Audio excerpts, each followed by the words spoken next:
Un autre problème qui survient souvent dans la gestion des émotions par rapport à la négociation, c'est l'attachement émotionnel. Souvent, on va tomber amoureux d'une maison. Ça arrive souvent en immobilier. Et le vendeur, il va sentir cet attachement, il va refuser de baisser le prix. C'est la même chose aussi quand on nous fait une proposition pour un poste. En fait, le recruteur, il va sentir que vous aviez adoré ce poste, que vous aviez adoré cette mission.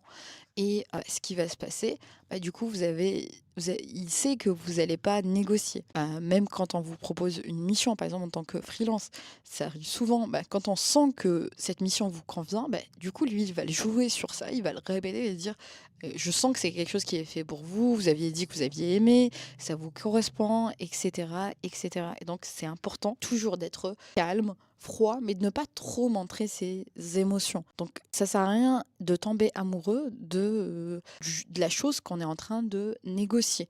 Et c'est pour ça que la technique des alternatives multiples est très importante. Par exemple, d'identifier 3 alternatives viables pour chaque négociation importante. Par exemple, si je dois acheter une maison, je vais rechercher 3 maisons similaires. Si je dois acheter, par exemple, un produit, je cherche une caméra, je vais essayer de rechercher 3 produits similaires pour m'éviter justement cet attachement émotionnel. Si je recherche un emploi, je vais postuler sur plusieurs offres et surtout, je vais essayer de rencontrer plusieurs entreprises. Je vais avancer sur les pistes en parallèle. Je vais pas me dire: «Je vais attendre de finaliser le processus avec telle entreprise pour aller voir telle entreprise». Non, c'est pas comme ça que ça fonctionne. Et même quand on est vendeur, on va pas aller prospecter un seul client, on va aller prospecter plusieurs clients. C'est ce qu'on appelle un portefeuille d'actions, enfin, on va l'appeler portefeuille d'actions, ça peut être aussi un portefeuille de clients.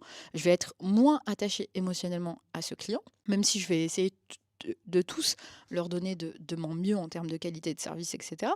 Mais du coup, vu que je suis en processus de négociation avec 3, je suis moins stressée, j'ai moins peur. Parce que je me dis: «Si ça marche pas, si ça fonctionne pas avec tel client, avec tel fournisseur, j'en ai 2 autres avec qui potentiellement ça va fonctionner».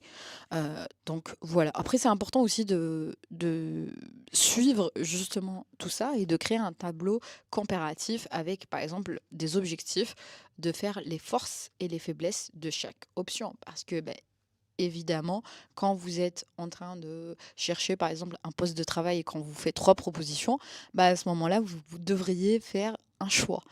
Quand on est commercial, vendeur, on n'a pas forcément à faire un choix parce qu'on vend plusieurs choses, sauf si, on a une ressource limitée à vendre, à ce moment-là, il faut faire un choix à qui la vendre.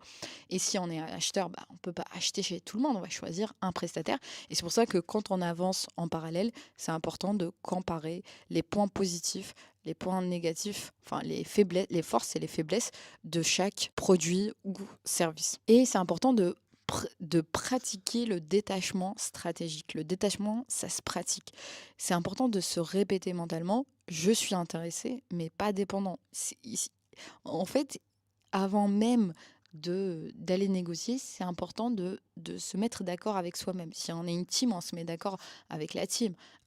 Mais je suis intéressé, mais je ne suis pas dépendant. Souvent, en fait, la problématique quand on est en train de négocier quelque chose, on a l'impression, par exemple pour les étudiants qui sont en train de postuler à des universités ou à des écoles, ils vont être tellement stressés, ils vont se dire que oui, si je suis pas pris dans cette école, dans cette formation, je serai pris nulle part ailleurs et mon avenir va être nul. Non, en fait, souvent on se rend pas compte, mais il faut toujours se dire: «OK, si ça se fait pas, ça se fait pas. Moi, je vais donner le meilleur de moi-même». Mais du coup, il faut enlever vraiment cette partie détachement émotionnel. Je suis intéressé, mais pas dépendant. Et il faut aussi se préparer une phrase de sortie. C'est intéressant, mais je dois comparer avec les autres options. Et ça, c'est toujours important. Je sais que l'ancienne génération, ceux qui ont 50 ans, 60 ans, ils sont tellement forts en négociation. En fait, ça, je l'ai remarqué en tant que commercial. J'ai eu à négocier avec plusieurs types de profils, plusieurs types de personnes qui ont plusieurs âges. Et les personnes qui ont le même âge que moi ou qui ont 40 ans ou 45 ans, ou même jusqu'à 50 ans, eux, généralement, ils sont plus faciles à convaincre. Mais les personnes qui ont généralement 50 ans et plus, voire la soixantaine, beh, eux, ils vont jamais dire oui du premier coup. Même si, bah, à force de connaître ces clients-là, je sais qu'ils vont m'acheter le produit. Mais juste pour le principe, parce qu'ils ont été habitués, la vie a été dure pour eux, ben, du coup, de toujours négocier, de me dire: «Oui, c'est intéressant, mais vous me laissez quelques semaines, je dois comparer, je reviens vers vous. Je dois regarder les options que j'ai». Alors que parfois, je sais qu'ils n'ont pas forcément d'autres options, mais ils sont dans la négociation pour négocier. En fait, je pense que une pratique où ils ont été habitués à se dire: «Non, je dois toujours négocier et vérifier que j'ai le meilleur produit, ou service». Je pense pas que ce soit mauvais, je pense que c'est quelque chose qui est bien. Après, si vraiment il y a urgence à se décider, bah, à ce moment-là, c'est important de se décider aussi et de savoir prendre des décisions rapidement. Après, c'est important aussi, si tu es en train de faire une décision d'achat ou une décision de vente, de se mettre un prix maximum à ne pas dépasser. Si je suis en train d'acheter quelque chose, je me dis, je dois pas dépasser ce prix-là. J'ai plus de budget. L'idée, vous n'avez pas un compte bancaire infini. Ça, il faut s'en rendre compte.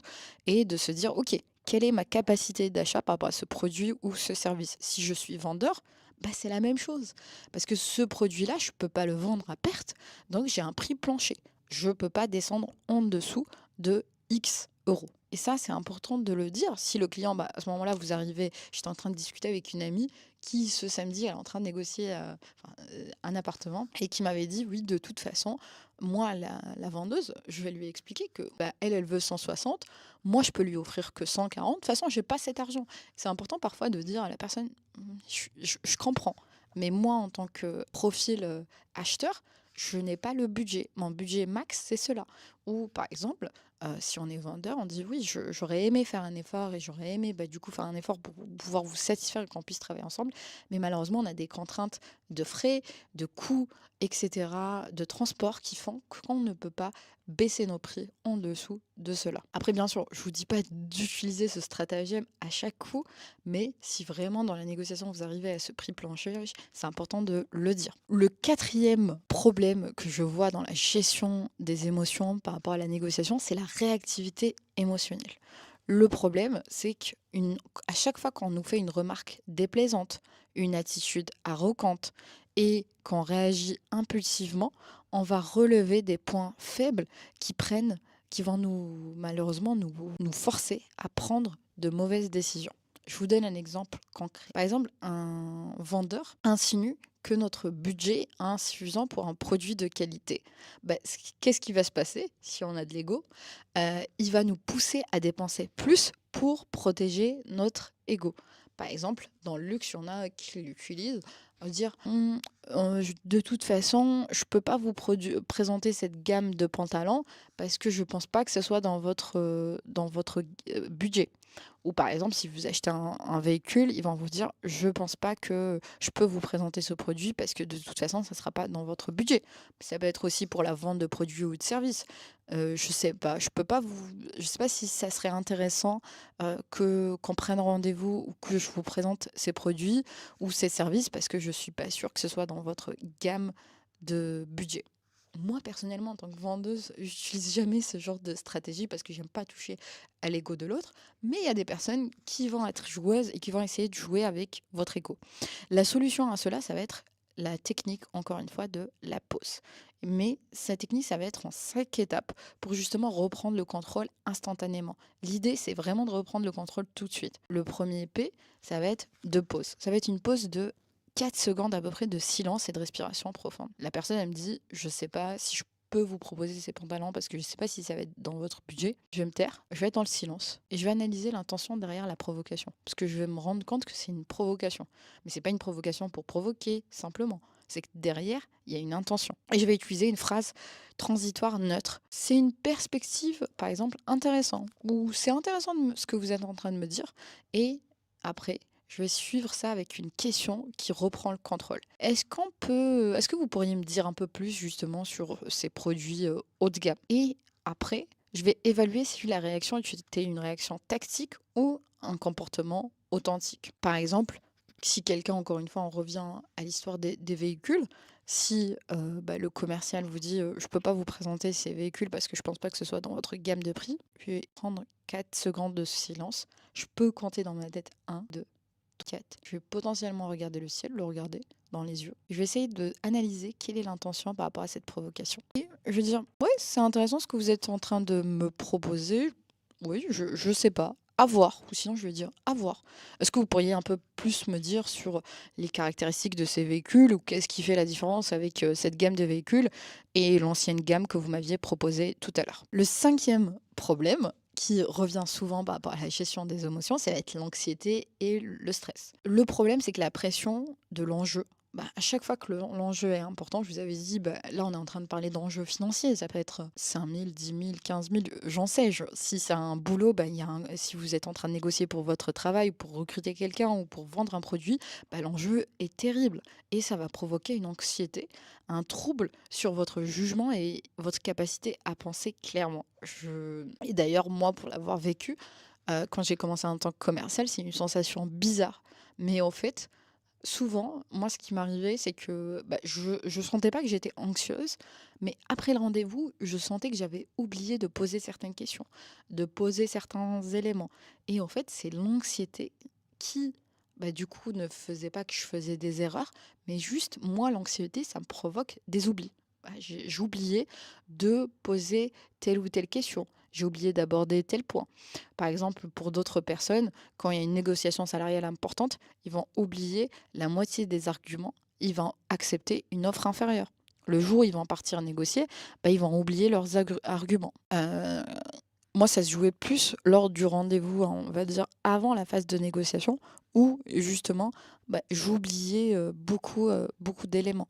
Mais c'est pour ça que aussi, moi, ce que j'aime faire, c'est de dissocier la phase où on négocie pour te convaincre et de la phase où on parle de prix. C'est important de le faire en deux temps. Parce que là, je suis en train de te convaincre. L'idée, je suis dans un petit peu de l'art de persuader. Et quand je suis dans la négociation, je vais essayer d'être un peu plus passive. Quand je suis dans la persuasion, je vais être un peu plus active. Et dans la négociation, je vais être un peu plus passive. Donc c'est un petit peu ma tactique pour justement ne pas oublier mes arguments et de séparer les deux parties. La solution, elle n'est pas magique. Ça va être toujours la préparation. Le meilleur négociateur, pardon, sur une table de négociation, ça va être le négociateur qui est le mieux préparé. Donc la première colonne, ça peut être une préparation écrite, ça peut être une préparation mentale, mais les meilleures préparations sont des préparations écrites.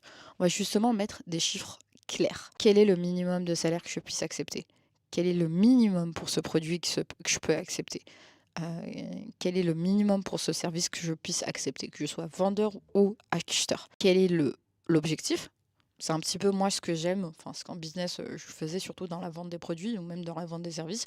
Moi je me fais un best case et un worst case. Et je sais que ce best case ou ce worst case, souvent il est validé par mon management. Et je sais que le best case, je ne vais pas forcément à chaque fois qu'il y a une négociation appeler mon management. Je sais que on se dit avec mon management que à tel point, parce que nous on est sur la négociation sur la marge, par exemple à 40 points, à 40%, on est content. À 10%, c'est niet. Par exemple, le minimum, ça va être 20%. C'est des exemples un petit peu des négociations que je vous donne. Ou par rapport à un tarif, on sait que ça va être... mais c'est mieux, quand on vend du produit ou du service en tant que commercial, même en tant qu'acheteur, c'est mieux de parler de marge. Parce que le plus important, c'est la marge. Ça ne va pas être le prix, le chiffre d'affaires en lui-même. Le revenu ne va pas être aussi important que la marge. Et donc, on se dit, quelle est ma marge, ma meilleure marge, quoi. La meilleure situation, c'est si le ciel était bleu et que les fleurs chantaient, quelle serait ma meilleure marge? Et dans la pire situation, si j'ai un ciel gris, du coup, qu'est-ce que je pourrais accepter? Et en dessous, je peux pas forcément accepter. Et après, le deuxième point à préparer, ce qu'on oublie souvent, ça va être les arguments forts. Quelles sont les contributions mesurables que tu as apportées?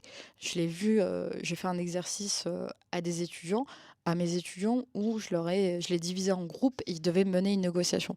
Et il y avait un groupe qui avait bien bossé ses arguments. Et il y avait un autre groupe qui n'avait pas du tout travaillé ses arguments. Et pourtant, l'autre groupe qui avait pas bien travaillé ses arguments, c'était des personnes, enfin, on sentait qu'ils avaient pas forcément peur, ils avaient confiance en eux, mais justement, ils ont perdu la négociation parce que justement, ils ont pas préparé les arguments. Et en fait, quand l'autre partie était en train d'avancer des arguments, bah, ils avaient pas de contre-arguments, ils savaient pas justement heu, comment contrecarrer les arguments de l'autre partie. Il y a aussi un point important à préparer, ça va être les objections anticipées et leurs réponses.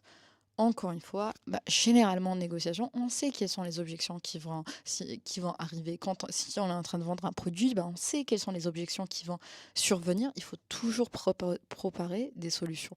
Même si on est en train de négocier un salaire, on sait quelles sont les objections qui vont arriver. Et la solution pour cela, ça va être vraiment la solution de l'ancrage physiologique. Avant la négociation, associer un geste discret.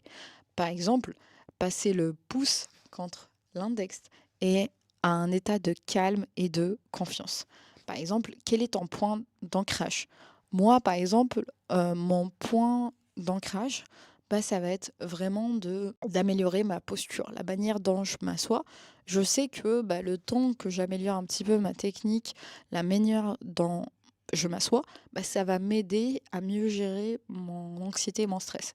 Et souvent, bah, ça, parce que je suis une grosse peureuse et que je supporte pas la douleur, bah, ça va être de mettre euh, ma tête derrière, de pencher ma tête derrière. Je sais que bah, c'est mon neurologue qui me l'a expliqué que bah, ça réduit notre peur par rapport à la douleur. Et souvent, bah, je l'ai remarqué même quand je fais du sport. Le fait que je penche ma tête un peu plus vers derrière, bah, du coup, ça réduit un petit peu mon stress. Mais chacun son point d'ancrage. Par exemple, pour les conférenciers, les orateurs, bah, l'ancrage, c'est vraiment de bien mettre leurs pieds au sol, bien s'ancrer au sol. Et il faut pratiquer ce geste pendant des moments de succès ou de confiance pour justement pouvoir mieux maîtriser le geste et l'utiliser justement pendant la négociation pour retrouver instantanément ton état optimal. Par exemple, moi, quand je fais des vidéos, bah, je sais, j'ai peur que le micro ne capte pas bien le son. Et en fait, mon geste d'ancrage, bah, c'est vraiment d'avoir le micro à côté de moi. Comme ça, je suis sûre qu'on capte tout ce que je suis en train de dire. Et paradoxalement, quand j'ai quelque chose dans la main, que ce soit un stylo, que ce soit un micro, bah, je me sens beaucoup plus à l'aise. Le sixième point ou problème qui revient souvent en négociation par rapport à la gestion des émotions, ça va être la pression temporelle. Je vous avais dit, souvent, bah, il y a la pression du temps. On va te pousser à prendre une décision rapidement, ce qui va créer une urgence artificielle qui t'empêche de réfléchir clairement. Exemple, cette offre n'est valable que jusqu'à la fin de la journée. Ou par exemple, bah, les commerciaux, on ne peut pas avoir une proposition commerciale où il n'y a pas une date. Cette proposition commerciale n'est valable que pendant 2 semaines. Cette proposition commerciale n'est valable que pendant un mois. Après, c'est pas forcément des tactiques parce qu'on peut pas, surtout quand on vend du produit, on peut pas savoir quelle sera l'évolution des produits, des matières premières avec avec tout ce qui est guerre, avec tout ce qui est problème politique, etc., économique. On ne peut pas prédire le prix, pardon, des matières premières. On ne peut pas non plus prédire le prix du transport. Et donc, les propositions sont limitées dans le temps. Mais on le sait très bien, c'est une technique qui fonctionne très bien, bah, justement de mettre une pression temporelle à l'autre pour prendre une décision. Et plus on le pousse à prendre une décision, plus bah, du coup on a de chances à ce que bah, du coup on gagne la négociation. Et d'ailleurs, les personnes qui font de la télévente, bah, du coup l'idée c'est de vendre pendant qu'on est au téléphone. Et ils n'ont pas de vendre dans une semaine. Et c'est comme ça qu'ils arrivent à vous vendre des forfaits mobiles, des forfaits internet. Parce qu'en fait, sur le coup, vous n'avez pas le temps de réfléchir et du coup, vous allez être plus susceptible de dire oui et de ne pas rentrer en négociation de prix. Et pour justement contrecarrer cette problématique, on va utiliser les 3 R contre la pression justement temporelle. On va toujours aller dans le sens de l'autre, toujours. On va reconnaître la tactique ouvertement. Et quand on est en négociation, c'est toujours important d'aller dans le sens de l'autre. Jamais utiliser le terme non, je ne suis pas d'accord. Non, je comprends. Je comprends que vous essayez de créer un sentiment d'urgence. C'est normal, c'est votre métier. Ou peut-être vous pourriez lui dire, je t'ai compris. Mais je vois que vous utilisez une limite de temps comme tactique de vente. Moi aussi, j'ai l'habitude de l'utiliser. Et après, le deuxième R, c'est de reprogrammer sur votre propre terme. Je prends mes décisions selon mon propre calendrier. Je comprends que vous êtes en train d'essayer de créer un sentiment d'urgence. C'est une bonne tactique de vente. Mais malheureusement, nous, on a un calendrier de décision à prendre et je ne peux pas sortir de ce calendrier-là. Ou par exemple, vous pourriez dire, je préfère prendre une décision réfléchie plutôt qu'une décision rapide. Ou par exemple, je vois que vous utilisez une limite de temps comme tactique commerciale, mais moi, je préfère que mes décisions soient prises d'une manière réfléchie plutôt que d'une manière rapide. Comme ça, je suis sûre que je prends la meilleure décision et comme ça, je prends une décision qui reste dans le temps. Aussi, le troisième R, ça va être de renverser la pression. Ok, je vois que vous utilisez le temps pour justement me pousser à prendre une décision, mais si l'offre expire aujourd'hui, est-ce que je dois supposer que ce n'est pas votre meilleure offre? Est-ce que vous pourriez pas faire mieux, pardon. Si un autre acheteur est prêt à payer ce prix, pourquoi ne pas le lui vendre? Parce que souvent ils vous disent oui, il y a d'autres personnes, cette offre est valable qu'aujourd'hui, il y a d'autres personnes qui vont acheter. Ok, mais s'il y a d'autres acheteurs, pourquoi pas leur vendre? Pourquoi vous n'avez pas épuisé tout votre, pourquoi vous n'avez pas tout vendu? Pourquoi vous n'avez pas épuisé votre stock? Le septième problème par rapport à la gestion des émotions dans la négociation, ça va être la frustration et la colère. On a parlé tout à l'heure de la peur, l'anxiété, la peur. Il y a une autre émotion qui rentre, ça va être la frustration et la colère. Face à des tactiques déloyales ou à une impasse, la frustration monte. En fait, quand on sent que la personne en face, elle n'est pas honnête ou elle a des tactiques un peu déloyales, ce qui arrive en commerce, mais il y a beaucoup de personnes qui ont des tactiques déloyales ou qui ne sont pas très faires, la frustration, elle va monter et va nous pousser à abandonner ou à prendre une décision émotionnelle. Je vous donne un exemple concret. Après 1 heure de négociation, le vendeur ajoute soudainement des frais qui n'avaient jamais été mentionnés. Par exemple, que je dise à un client, 1 heure on est en train de négocier, ok. Par contre, il y avait quelque chose que j'avais oublié aussi de vous dire, ça c'est le prix de temps, par contre la livraison n'est pas comprise. Et là en fait le client il va s'énerver et il va se mettre en colère et potentiellement, soit il va dire: «OK, j'en veux plus de vos produits» ou soit, il va prendre une décision émotionnelle et il va rapidement céder. La solution qui serait intéressante, ça serait la méthode Riche. Comme son nom l'exprime, R, ça serait pour respirer profondément. Toujours prendre le temps de respirer. C'est pour ça que les silences sont très importants en négociation parce qu'ils permettent de mieux respirer.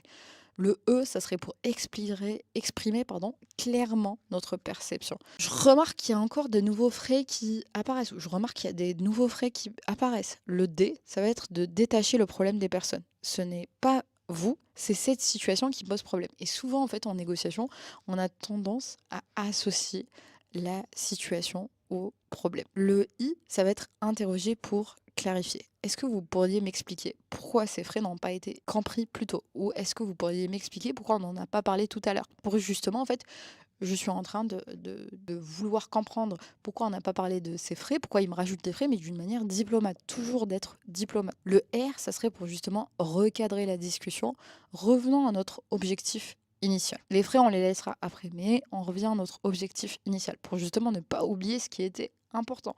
Et après I pour indiquer notre limite. Pour continuer cette négociation, nous devons revenir aux conditions initiales. Toujours revenir à cette histoire de négociation initiale qui était notre objectif. On va pas parler de ça maintenant. G, ça va être pour garder le silence stratégique. Laisser l'autre combler le vide. Et vous allez voir, à chaque fois que vous allez vous taire, ça crée un petit peu un stress qui oblige l'autre de parler. Il va commencer à parler et dire ok, bon, je comprends, parce que comme c'était pas compris, peut-être je vais vous faire une remise de temps. Peut-être, on sait jamais. Eux, ça va être pour envisager une sortie si c'est nécessaire. C'est toujours important d'envisager une sortie si nécessaire. Si nous ne pouvons pas résoudre le point, je vais devoir reconsidérer justement mon choix par rapport à cette solution. Ou si vous êtes en train de négocier en tant que vendeur, si justement on n'arrive pas à résoudre le point du prix, je ne sais pas si on peut continuer le processus de vente. Généralement, en tant que vendeur, on ne va pas forcément dire ça. Ça va être plus les acheteurs qui vont le dire parce qu'on a toujours envie de vendre. Mais il peut y avoir des conditions sur lesquelles on peut être intransigeant. et c'est important de toujours envisager une porte de sortie. Ou, par exemple, moi, si je donne un exemple, je suis en train de vendre, un CRM Salesforce, qui est un CRM, qui est de qualité, qui peut être coûteux et que je tombe sur un client qui veut baisser le prix de moitié, à un moment donné, je peux potentiellement envisager, une porte de sortie. Après je peux dire, je sais pas si c'est la solution qui vous convient, ou peut-être je suis en train de lui c'est pour ça que c'est important aussi, c'est pour ça que les CRM ou les SaaS, enfin tous les produits, c'est important de proposer 3 types de prix. Un premium et un produit, qui soit d'entrée de gamme. C'est pour ça, pour justement dire, je sais pas si, finalement le produit que je vous ai proposé était celui qui vous convenait. Peut-être que vous avez besoin de moins d'options, moins de fonctionnalités. À ce moment-là, ce que je peux vous faire, c'est vous montrer un autre produit qu'on a qui coûte moins cher, mais qui est très intéressant par rapport à ça, ça, ça. Est-ce que du coup, au début, vous m'aviez dit que ce qui était important pour vous, c'était cette partie et cette partie. Peut-être que du coup, maintenant qu'on est en train d'en parler, vous vous rendez compte que c'est pas important, ou peut-être c'est moins important pour vous. Enfin, on est en train de négocier. Faut toujours trouver, en fait, quand on est en train de vendre, la porte de sortie, c'est pas de dire, ok, je travaille pas avec vous. La porte de sortie, c'est de dire, peut-être que je vous ai pas proposé le bon produit, ou peut-être que je vous ai pas proposé le bon service. Par exemple, moi, quand je propose à mes clients des consultants et que le client me dise c'est hors budget et que moi je propose un senior architecte, par exemple, qui a 15 ans d'expérience, à ce moment-là, je dis peut-être que je j'ai pas bien compris votre besoin. Est-ce que du coup, la seniorité est un point important pour vous? Peut-être que un consultant qui a 7 ans d'expérience pourrait vous convenir et aurait un budget moins élevé. Et à ce moment-là, s'il me dit oui, bingo, on s'est mis d'accord. La conclusion, c'est que la gestion des émotions, c'est le point le plus important en négociation. Et je vous ai dit, c'est un jeu d'échecs. Et celui qui est le plus préparé, c'est celui qui va remporter la partie. La négociation en B2B, c'est vraiment un petit marathon. Ça se fait pas le jour même. Il peut se passer quelques semaines, quelques heures ou quelques mois avant de pouvoir y parvenir. C'est important que tu puisses, pour résumer, maîtriser l'impatience, la technique du chronomètre mental, la peur du conflit, pose des questions intéressantes, montre ta curiosité. Si tu es en phase d'attachement émotionnel, c'est important que tu aies plusieurs alternatives pour justement te détacher. Si tu es dans la réactivité émotionnelle, pense à la méthode pause et justement à prendre des pauses. Si souvent l'anxiété et le stress te dominent, pense justement à te préparer. Et c'est un petit peu comme le syndrome de l'imposteur, hein. C'est le syndrome de l'imposteur, on peut le vaincre que à chaque fois de faire la chose, à chaque fois qu'on se prépare, on est mieux, on est moins stressé, on a moins peur. Si tu as la pression temporelle et que tu as peur que ton interlocuteur justement joue sur le temps, bah, pense à la méthode des 3 R justement pour contrecarrer la pression. Et dernièrement, si justement tu as souvent tendance à te mettre en colère, pense à la méthode redirige et rappelle-toi que c'est pas contre toi que la personne elle est en train d'attaquer, mais c'est vraiment, elle est pas en train de négocier, c'est pas personnel, c'est pas une situation personnelle, mais c'est par rapport à ce contexte, cette situation, ce service, ce produit qu'on est en train de négocier. Et je dis pas que ces solutions sont de simples théorie ou que c'est simple à appliquer, mais c'est des techniques qui ont été observées, c'est pas moi qui les sors de ma casquette ou de mon chapeau, c'est des techniques que moi j'ai observées, que j'ai appris aussi en faisant des recherches sur le sujet, en regardant plusieurs négociateurs, plusieurs livres, en lisant beaucoup de livres sur la gestion des émotions en négociation, en apprenant aussi de mes collègues, de mes anciens managers, puisque j'ai évolué dans la vente. Et rappelez-vous, ou rappelle-toi comme tu préfères, la négociation, c'est pas une question de talent inné. Je sais qu'il y a beaucoup de personnes qui pensent que oui, lui, il a l'air d'être un baratineur, il s'exprime bien et du coup, il est bon en négociation. Non, c'est pas du tout un talent inné la négociation, mais ça va être la maîtrise des émotions et la technique précise justement qui va pouvoir nous aider aux négociations. On arrive à la fin de la vidéo qui a été beaucoup plus lente que prévu. Je vois que j'ai plus de batterie. Si cette vidéo, elle vous a été utile, n'oubliez pas de liker et de vous abonner, justement de regarder d'autres vidéos et de vous abonner à ma newsletter. À bientôt.